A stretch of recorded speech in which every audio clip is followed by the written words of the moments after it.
हाँ जी, कैसे हैं आप? मेरा नाम है करण और मैं आप सभी का बहुत स्वागत करता हूँ हमारे आज के इस सेशन में। आज मैं आपसे जिस टॉपिक पर बात करने वाला हूँ वो हमारे लिए एक मेजर कॉज ऑफ कंसर्न बनता जा रहा है। हमें आए दिन कोई ना कोई खबर सुनने को मिलती है कि डिप्रेशन की वजह से किसी ने सुसाइड कमिट कर लिया। I am pretty much sure आपने भी इस बारे में कुछ ना कुछ सुना होगा या अपने आसपास कुछ ऐसा देखा होगा। तो आज मैं आपको बताऊँगा डिप्रेशन के बारे में। डिप्रेशन क्या होता है, हम इसे कैसे आइडेंटिफाई कर सकते हैं, इसके क्या सिम्टम्स हो सकते हैं, एंड मोस्ट इम्पॉर्टेंटली क्या ये क्योरेबल है। जी हाँ, ये बिल्कुल क्योरेबल है। मैं आपको बताऊंगा कि हम इसे कैसे ओवरकम कर सकते हैं और वो भी बिना किसी मेडिसिन की हेल्प से। तो बस इस वीडियो को आगे देखते रहिए।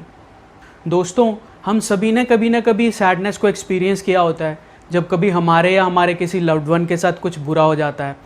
हम कभी कभार किसी सिचुएशन की वजह से सैड फील कर सकते हैं, पर हम कुछ ही देर में उसे ओवरकम कर लेते हैं और अपनी रूटीन लाइफ को कंटिन्यू करते हैं। पर डिप्रेशन एक सैडनेस की फीलिंग नहीं है, ये इससे काफ़ी ज़्यादा डीप, कहीं ज़्यादा इंटेंस और बहुत ही ज़्यादा कॉम्प्लिकेटेड है। डिप्रेशन हमारी खुशियों को ही छीन लेती है, ये हमारी लाइफ से एनर्जी को सक कर लेती है। डिप्रेशन एक ऐसी मेडिकल कंडीशन है जो हमारी लाइफ से हमारा कंट्रोल ही खींच लेती है और हमारे लिए बहुत मुश्किल हो जाता है हमारी डे टू डे एक्टिविटीज़ को कैरी आउट कर पाना। कुछ केसेस में तो ऐसा होता है कि लोगों की जो रूटीन जॉब होती है, जो रूटीन के काम होते हैं, वही रुक जाते हैं। अब कई बार ऐसा देखा जाता है कि लोग सुबह उठते हैं, नहाते हैं, अपने काम पर जाने के लिए घर से निकलते हैं, पर अचानक से उनके मन में कुछ आ जाता है और वो वापस अपने आप को आकर अपने कमरे में बंद कर लेते हैं और बस वहीं पड़े रहते हैं और काम पर नहीं जाते। तो डिप्रेशन एक ऐसी कंडीशन है जिसमें आपके पास चाहे दुनिया की सारी फैसिलिटीज़ क्यों ना हो, पर आप उन्हें एंजॉय नहीं कर पाते, आपका मन ही नहीं कर रहा होता, ये आपको अंदर से ही खाया जा रहा होता है। अब डिप्रेशन लाइफ की किसी भी स्टेज पर हो सकता है, ये किसी भी एज ग्रुप को हो सकता है, ये बच्चों को हो सकता है, ये एडल्ट्स को हो सकता है, ये मिडिल एज लोगों को हो सकता है, ये ओल्डर पीपल में हो सकता है। अब डिप्रेशन होने के काफ़ी सारे रीजंस हो सकते हैं। लेट्स से अगर कोई एग्ज़ाम में फ़ेल हो गया, या किसी की जॉब चली गई, या लेट्स से कोई बार बार जॉब के लिए ट्राई कर रहा है, उसे जॉब नहीं मिल पा रही, या किसी को बिज़नेस में ह्यूज लॉसेस हो गए, या किसी को काफ़ी ज़्यादा फाइनेंशियल प्रॉब्लम है, या लेट्स से किसी के रिलेशनशिप में प्रॉब्लम हो गई, उनका ब्रेकअप हो गया या उनका डिवोर्स हो गया, या अगर किसी को कोई मेजर हेल्थ इशू है, या ऐसा कोई भी ट्रॉमेटिक एक्सपीरियंस डिप्रेशन को ट्रिगर कर सकता है। मैं ये बात बहुत ही स्ट्रांगली मानता हूँ कि एक जो मेन रीज़न होता है डिप्रेशन होने का, वो ये होता है कि जब हम अपने इमोशंस को अच्छे से मैनेज नहीं कर पाते, हम उन्हें अच्छे से कंट्रोल नहीं कर पाते। देखिए, हमारे बाहर जो भी सिचुएशंस होती हैं, हमारा उन पर कोई काबू नहीं होता, हम उन्हें बस में नहीं कर सकते, नहीं कंट्रोल कर सकते। पर अगर हम अपने मन को कंट्रोल में करना जानते हैं, हम अपने इमोशंस को मैनेज करना जानते हैं, तो बाहर की सिचुएशंस हमें अफेक्ट नहीं कर सकती और डिप्रेशन हमें छू नहीं पाती। अब मैं आपको कुछ सिम्टम्स बताऊंगा जिससे हम डिप्रेशन को आइडेंटिफाई कर सकते हैं। अब जब लोग डिप्रेशन में होते हैं तो कुछ लोगों के साथ ऐसा होता है कि उन्हें बहुत ही कम नींद आती है, वो सोने की कोशिश करते हैं पर वो करवटें ही बदलते रहते हैं, उन्हें नींद ही नहीं आ पाती। और कुछ लोगों के साथ ऐसा होता है कि उनको बहुत ही ज़्यादा नींद आती है, उनका मन ही नहीं करता वो अपने बिस्तर से उठें। अब कुछ लोगों के साथ ऐसा होता है कि उन्हें बहुत ही कम भूख लगती है, उनका खाने को मन ही नहीं करता। कुछ लोगों के साथ ऐसा होता है कि उन्हें बहुत ही ज़्यादा भूख लगती है, वो कुछ कुछ देर में कुछ ना कुछ खाते रहते हैं। इसीलिए जब जिन लोगों को डिप्रेशन होता है उनमें बहुत ही फ्रीक्वेंट फिजिकल चेंजेस होते हैं, जैसे कोई अचानक से पतला हो गया या कोई अचानक से वेट गेन कर लेता है। जब लोग डिप्रेशन में होते हैं तो हर वक्त वो उदास रहते हैं, वो होपलेस हो जाते हैं अपनी लाइफ को लेकर, उनकी पूरी एनर्जी ही ख़त्म हो जाती है। जब लोग डिप्रेशन में होते हैं तो उनकी सेल्फ एस्टीम बहुत कम हो जाती है, उन्हें उनकी लाइफ वर्थलेस लगती है, उन्हें उनके जीने का कोई पर्पज़ नज़र नहीं आता। जब लोग डिप्रेशन में होते हैं तो उनकी day to day activities affect होने शुरू हो जाती हैं, उनके अंदर विल पावर ही ख़त्म हो जाती है कोई काम करने के लिए।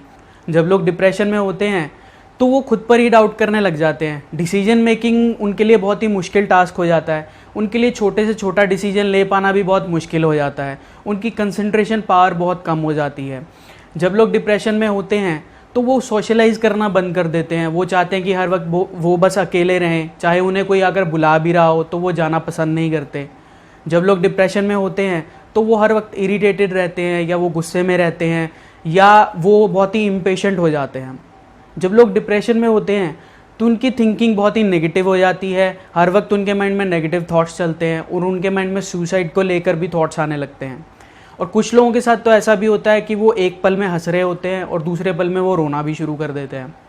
अब जो इंटेंसिटी होती है डिप्रेशन की, वो वेरी करती है लोगों में, वो डिपेंड करती है उनकी ओवरऑल लाइफ की सिचुएशंस पर, उनकी ओवरऑल मेंटल हेल्थ पर।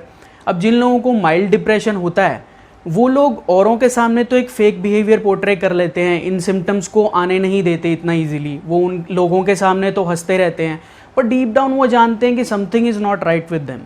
और जिन लोगों को एक्यूट डिप्रेशन होता है तो जिन सिम्टम्स की मैंने बात की ये बहुत ईजिली या ऑब्वियस वे में रिफ्लेक्ट होते हैं और लोगों के सामने। अब मैं आपको बताऊंगा कि डिप्रेशन को हम कैसे ओवरकम कर सकते हैं। पर डिप्रेशन को ओवरकम करने की रेमेडी बताने से पहले मैं आपको ये बताना चाहूँगा कि हमें क्या नहीं करना है। कुछ लोग ऐसा करते हैं कि जब वो डिप्रेशन में होते हैं तो वो लोग अल्कोहल का या ड्रग्स का सहारा लेना शुरू कर देते हैं। हो सकता है कि कुछ पल के लिए उन्हें अच्छा फील हो रहा हो, पर वो ये रियलाइज़ नहीं करते कि वो एक प्रॉब्लम से निकलने के लिए दूसरी प्रॉब्लम के अंदर जा रहे होते हैं। अल्टीमेटली होता ये है कि ना वो डिप्रेशन से बाहर आ पाते हैं और उल्टा वो नशे की भी लत लगा बैठते हैं। तो ये काम तो बिल्कुल नहीं करना है। अब मैं आपको बताऊंगा कि करना क्या है। डिप्रेशन को ओवरकम करने का सबसे बढ़िया और इफ़ेक्टिव वे आउट है मेडिटेशन। अब मेडिटेशन ना सिर्फ आपको रिलैक्स करती है और आपके स्ट्रेस हार्मोन्स को रिड्यूस करती है, पर मेडिटेशन करके आप अपने इमोशंस को अच्छे से मैनेज कर सकते हैं, उन्हें अच्छे से बैलेंस कर सकते हैं और अल्टीमेटली आप डिप्रेशन को ओवरकम कर लेंगे और खुश रहना शुरू कर देंगे। अब ये बहुत ही एक ट्राइड और टेस्टेड वे है। मैंने काफ़ी लोगों को देखा है डिप्रेशन से बाहर आते हुए मेडिटेशन की हेल्प से। इनफैक्ट लास्ट ईयर मैंने मेरे एक फ्रेंड में डिप्रेशन के कुछ सिम्टम्स देखे थे, तो मैंने उसे मोटिवेट किया मेडिटेशन करने के लिए। पहले तो उसने मुझे मना कर दिया, पर मैंने उसे काफ़ी पुश किया तो उसने मेडिटेशन करना शुरू किया और उसके कुछ महीने बाद ही मैंने उसमें कुछ पॉजिटिव चेंजेस देखे, जैसे वो फिर से ऑप्टिमिस्टिक हो गया लाइफ को लेकर, फिर से खुश रहने लगा। मेडिटेशन अपने आप में ही एक बड़ा टॉपिक है मेरे लिए इस वीडियो में कवर करने के लिए, तो मैं फिर कभी उस पर एक वीडियो अलग से ज़रूर बनाऊंगा। अब मैं आपको कुछ और रेमेडीज़ बताऊंगा जिससे आप डिप्रेशन को ओवरकम कर सकते हैं, पर अगर आप उन्हें मेडिटेशन के साथ कंबाइन करते हैं तो उनका रिजल्ट बहुत ही ज़्यादा बेहतर आएगा। अगला आप ये कर सकते हैं कि एक्सरसाइज या योगा। जब लोग डिप्रेशन में होते हैं तो उनकी फिजिकल मूवमेंट बहुत ही कम हो जाती है, पर अगर आप एक्सरसाइज जैसे कि gymming, cycling, swimming, yoga, dancing भी अगर आप ये सब करते हैं तो आप अपना एनर्जी लेवल हाई कर लेते हैं और इवेंचुअली आपका मूड अपलिफ्ट होने लग जाता है। रोज़ाना अगर हम 20 से 30 मिनट एक्सरसाइज करें तो ना ये सिर्फ हमारी फिजिकल हेल्थ को इम्प्रूव करेगा पर हमारी मेंटल हेल्थ को भी इम्प्रूव करेगा। अगला आप ये कर सकते हैं कि स्टे बिजी।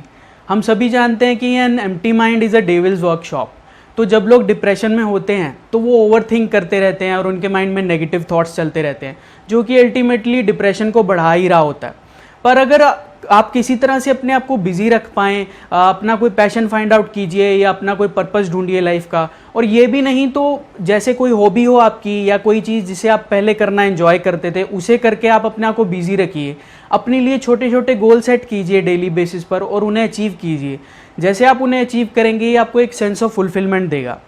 अगला आप ये कर सकते हैं कि म्यूज़िक।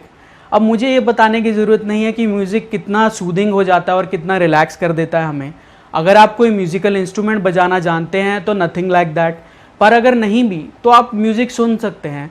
मैं आपको रिकमेंड करूँगा कि आप इंस्पिरेशनल या डिवोशनल म्यूज़िक सुनिए, क्योंकि इस तरह के म्यूज़िक की जो वाइब्रेशंस होती हैं वो बहुत ही पॉजिटिव और इफ़ेक्टिव होती हैं। इसके लिरिक्स बहुत ही मीनिंगफुल होते हैं जो कि आपको किसी ना किसी तरह से मोटिवेट कर देते हैं। अगला आप ये कर सकते हैं कि गो फॉर ट्रैवलिंग।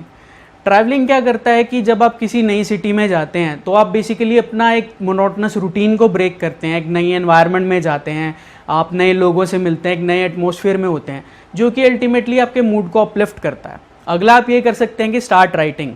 कई बार ऐसा होता है कि हम अपनी कोई फीलिंग या थॉट्स किसी के साथ शेयर करना चाहते हैं, पर हमें किसी ना किसी तरह की हिचकिचाहट हो जाती है कि पता नहीं अगला हमारे बारे में क्या सोचेगा या हमें कहीं कमज़ोर ना समझे।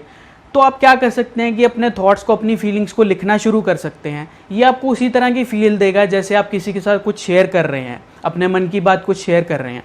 और इसका दूसरा फ़ायदा ये होता है कि जब आप अपनी फीलिंग्स को, अपने थॉट्स को लिखते हैं तो आपको पता चलता है कि आपकी लाइफ में पॉजिटिव या नेगेटिव क्या हो रहा है और अल्टीमेटली आप अपना फोकस पॉजिटिव पर शिफ्ट कर लेते हैं। अगला आपको ये करना है कि बी इन द नॉलेज। अगर आपको बुक रीडिंग का शौक़ है तो आप सेल्फ हेल्प बुक्स पढ़ सकते हैं, और अगर नहीं तो आप मोटिवेशनल वीडियोस देख सकते हैं, स्पिरिचुअल वीडियोस देख सकते हैं। इससे होता ही है कि आपको लाइफ के बारे में और नॉलेज मिल पाती है और आप सीख पाते हैं कि लाइफ में प्रॉब्लम्स को होते हुए भी हम कैसे खुशी से अपना जीवन जी सकते हैं। अगला आप ये कर सकते हैं कि स्टार्ट हेल्पिंग अदर्स। हम सभी जानते हैं कि हैप्पीनेस कम्स फ्रॉम गिविंग। अगर हम औरों की हेल्प करते हैं, हम औरों के चेहरे पर स्माइल लाते हैं, तो इससे हमें एक सेटिस्फैक्शन मिलती है, हमें पता चलता है कि हमारी लाइफ कितना मीनिंगफुल है और ये हमें एक तरह से मोटिवेट करता है। लास्ट बट मोस्ट इंपॉर्टेंट है कीप फेथ। अब हम सभी जानते हैं कि समय सारे घाव भर देता है, time is a great healer. तो यकीन मानिए कि ये एक फ़ेज़ है आपकी लाइफ में, ये गुजर जाएगा और जब ये फेज़ से आप बाहर आएंगे तो आप एक स्ट्रॉन्गर इंसान के रूप में बाहर आएंगे। तब तक इस सिचुएशन को भगवान पर सौंप दीजिए, उन्हें सरेंडर कर दीजिए, ask him to take care of it and see how the magic happens.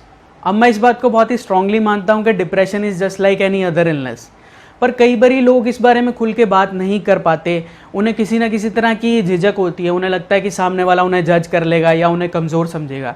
But depression कोई पर्सनालिटी ट्रेट नहीं है, ये कोई वीकनेस नहीं है आपकी। इनफैक्ट मैंने कितने सेलिब्रिटीज़ को सुना है कि जब वो अपनी लाइफ के बारे में बताते हैं तो उन्होंने कई बार अपने डिप्रेशन के बारे में बताया कि वो किसी पर्टिकुलर फेज़ में डिप्रेशन में थे, पर अब वो उससे बाहर आ चुके हैं और वो कितना स्ट्रॉन्ग फील करते हैं और कितना सक्सेसफुल है अपनी लाइफ में। अब लेट से किसी को फीवर हो जाता है और अगर वो उसका ट्रीटमेंट ना करवाए तो उसके लिए लाइफ थ्रेटनिंग हो जाएगा, राइट? उसी तरह से डिप्रेशन है, अगर हम इसे टाइमली ट्रीट नहीं करते तो ये लाइफ थ्रेटनिंग हो जाता है, पर जब हम इसे ओवरकम कर लेते हैं तो हम एक हेल्दी और एक हैप्पी लाइफ को रिज्यूम करते हैं और हम सुसाइड जैसी सिचुएशंस को प्रिवेंट कर सकते हैं। तो बस अगर आपको लगता है कि मैं इस वीडियो के थ्रू आपकी कुछ हेल्प कर पाया हूँ तो इस वीडियो को ज़रूर शेयर कीजिएगा और लोगों के साथ और उनकी हेल्प कीजिएगा। और अगर आपका कोई सवाल है इस वीडियो से रिलेटेड या आप मुझसे कुछ पूछना चाहते हैं तो वो मुझे आप कमेंट्स में लिख सकते हैं। अगर आपको ये वीडियो अच्छा लगा होगा तो प्लीज़ लाइक बटन दबाइए, मेरे इस चैनल को सब्सक्राइब कीजिए ताकि आपको अपकमिंग वीडियोज़ के बारे में नोटिफिकेशन मिल सके। और बस एन्जॉय कीजिए लाइफ को, खुश रहिए and remember, you are stronger than you think you are. Thank you so much.